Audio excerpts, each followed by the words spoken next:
सनातन संस्कृति के संवाहक के रूप में, भारत की एकात्मता के, भारत के वैभव के इस अटूट प्रदर्शन के आज दिन को पूरी दुनिया साक्षी हो रही है। और अगर देखें तो निश्चित तौर से जिस तरीके से प्रधानमंत्री जी पहुंचे हैं, कहा जा सकता है कि वह शंकर का तेज लिए आता है, सत्य सनातन शाश्वत का वह वेग लिए आता है, माथे पर अपने त्रिपुंड सजाकर जगत गुरु भारत का संदेश लिए आता है। और वह संदेश है वसुधैव कुटुंबकम का, वह संदेश है सर्वे भवन्तु सुखिनः का, वह संदेश है कृण्वन्तो विश्वमार्यम का, वह संदेश है वयम राष्ट्रे जाग्रयाम पुरोहितः का, यानी कि हम राष्ट्र में जागते रहें और राष्ट्र निर्माण में हम संलग्न रहें। आज इतिहास लिखा जा रहा है। सप्तपुरियों में सर्वश्रेष्ठ भगवान श्री राम की जन्मभूमि अयोध्या में दिव्य भव्य नव्य मंदिर में प्राण प्रतिष्ठा के लिए प्रधानमंत्री संकल्प ले रहे हैं।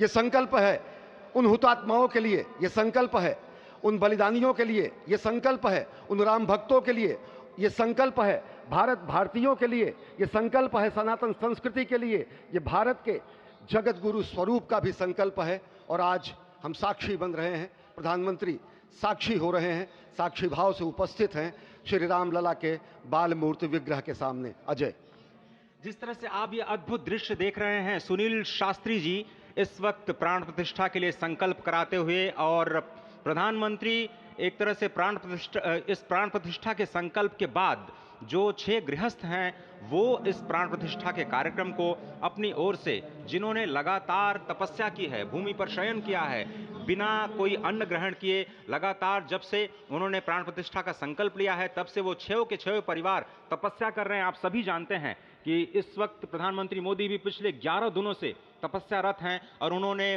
दक्षिण भारत के अलग अलग मंदिरों में जाकर के अपने इष्ट भगवान श्री राम, अपने इष्ट भगवान श्री शिव का दर्शन किया है। और शिव की बात है तो आप देख लीजिए कि जो पीछे आचार्य इस वक्त आपको दर्शन दे रहे हैं वो काशी से पधारे हैं। वही काशी जो भगवान राम के सखा हैं, वही काशी जहां पर भगवान शिव भगवान राम के स्वामी के रूप में विराजते हैं, वो जगत गुरु हैं। इसलिए काशी भी मगन है, क्योंकि काशी से ही ज्योतिषी गणेश्वर द्राविड़ ने इस पवित्र मुहूर्त को निकाला है, जिन्होंने जो भूमि पूजन का भी जो ज्योतिषाचार्य का महत्व बताते हुए दिखाया था। और इस वक्त आप देखिए कि गर्भगृह में बहुत ही विशिष्ट मेहमान प्रधानमंत्री के साथ इस वक्त आरएसएस के प्रमुख मोहन भागवत जी भी पधार चुके हैं। इस प्राण प्रतिष्ठा समारोह में अनंत अनंत कोटि आत्माओं की भावनाओं को अपने हाथों में लिए करबद्ध प्रार्थना भगवान श्री राम से, भगवान श्री शिव की धरती से पधारे आचार्यों की उपस्थिति में बहुत ही दिव्य क्षण।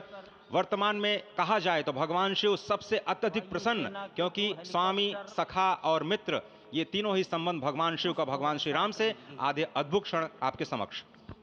प्राण प्रतिष्ठा का समय, अद्भुत क्षण, युगांतकारी क्षण, इतिहास में स्वर्णाक्षरों में दर्ज होने वाला क्षण। उसके बाद कहा जा सकता है अरुण गान पर महाप्रगति का अब यह मंगल गान उठा है, करवट बदली अंगड़ाई ली सोया हिंदुस्तान उठा है। यह संकल्प के सिद्धि होने का दिन है, यह हमारे पुरखों से किए गए वादों का पूर्ण होने का दिन है, यह विधाता से दिए गए वचन को पूर्ण करने का दिन है, यह उस शपथ के पूरा होने का दिन है जब कहा गया कि जन जन के मन में राम रमे और प्राण प्राण में सीता हैं, हर हृदय की धड़कन रामायण पग पग पर बनी पुनीता है।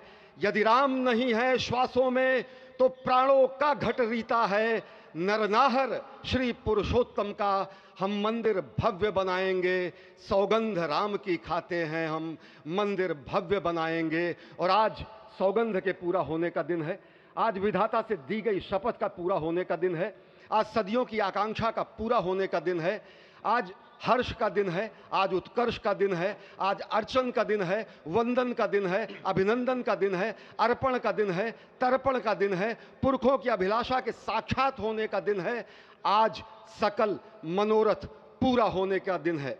अजय, जिस तरह से आपने पुरखों की याद दिलाई, तो ये जो पौष मास है अश्विनी, वो बहुत ही पवित्र माना जाता है। सभी पुरखों के लिए हम तर्पण करते हैं इस पवित्र मास में। और आज द्वादशी की तिथि है, द्वादशी की तिथि यानी भगवान कूर्म के अवतार की तिथि। वही भगवान कूर्म जिन्होंने सृष्टि के प्रारंभ में समुद्र मंथन के लिए आधार दिया उस मंदराचल पर्वत को, जहाँ से मथने के बाद अनेक रत्न पैदा हुए जो आज भी सृष्टि की, प्रकृति की, इस ब्रह्मांड की सेवा में लगे हुए हैं। मां लक्ष्मी का प्रादुर्भाव हुआ उन्हीं रत्नों में। सबसे पहले विष निकला, जिसको भगवान शिव ने आज भी धारण किए हुए अपने नीलकंठ स्वरूप के रूप में सभी भक्तों को दर्शन देते हैं।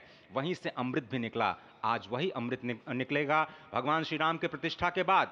आज कुर्मावतार के इस पवित्र तिथि पर, जिस वक्त आज संकल्प ले रहे हैं प्रधानमंत्री नरेंद्र मोदी, संपूर्ण राष्ट्र की तरफ से, संपूर्ण विश्व की तरफ से भगवान श्री राम की प्रतिमूर्ति में प्राण प्रतिष्ठा के स्वरूप के रूप में आज मग्न है। हनुमान जो कि महाराजाधिराज हैं, आज सबसे ज्यादा प्रसन्न है भगवान शिव, जिनकी नगरी से पधारे ये आचार्य मंत्रोच्चार के बीच में संकल्प करा रहे हैं। स्पष्ट तौर पर आप देखेंगे कि ये जो आह्वान किया जा रहा है, जब रघुपति राघव राजा राम, पतित पावन सीताराम, और आज भगवान राघव के रूप में पधारने वाले हैं। वो न रघुपति हैं, वो न राजा राम हैं, न सीतापति हैं, आज सिर्फ और सिर्फ कौशल्या के राघव हैं। और बहुत प्रतीक्षित क्षण, जब प्राण प्रतिष्ठा के बाद भगवान श्री राम खड़े होकर के कृष्ण स्वरूप में, कृष्ण वर्ण के रूप में आज भगवान श्री राम अपने 5 वर्ष के उस अद्भुत छवि का दर्शन देंगे। और साथ ही साथ पुरानी जो विग्रह है उसके समक्ष जो संपूर्ण जो मानवता है उस वक्त नतमस्तक होगी। आप देख रहे हैं गर्भगृह, पवित्र गर्भगृह जिसका निर्माण संपन्न हो चुका है, शिखर का निर्माण संपन्न हो चुका है। और ये अद्भुत क्षण जब प्रधानमंत्री इस वक्त श्री राम लला के सामने पहुंचने ही वाले हैं। और बहुत ही पवित्र दिन आज का, और द्वादशी का दिन। कल तो पूरी अयोध्या ने एकादशी की, लेकिन 11 दिनों से अपने व्रत के जरिए एक तपस्वी की भांति प्रधानमंत्री मोदी ठीक उसी तरह से, जैसे भगवान श्री राम ने राज्याभिषेक से पहले भूमि पर शयन किया, भगवान श्री राम ने राज्याभिषेक से पहले जैसे अन्न जल का त्याग किया, महर्षि वशिष्ठ के कहने पर उन्होंने सारी गतिविधियों का, सारी